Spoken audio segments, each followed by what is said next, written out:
সেতু নির্মাণে ধীরগতি ও অনিয়মে ক্ষোভ প্রকাশ করলেন সাবেক প্রতিমন্ত্রী মিজানুর রহমান সিনহা। বিস্তারিত দেখুন প্রতিনিধি আনুসির রহমান রলিনের পাঠানো তথ্য ও ভিডিওতে।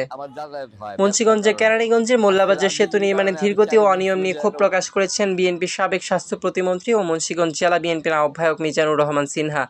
শুক্রবার বিকেল 5:30টার দিকে সিরাজদি খান উপজেলার বালুরচর এলাকায় নির্মাণাধীন মোল্লাবাজার সেতুর অগ্রগতি পরিদর্শনে গিয়ে তিনি বলেন, বিগত সরকারের স্বেচ্ছাচারিতা ও দুর্নীতির কারণে সেতু নির্মাণে 7 বছর পার হলেও এখনও কাজ শেষ হয়নি।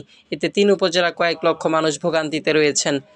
তিনি আরও জানান, ধলেশ্বরী শাখা নদীর উপর 252 মিটার দীর্ঘ এ সেতুর কাজ শুরু হয় 2018 সালে।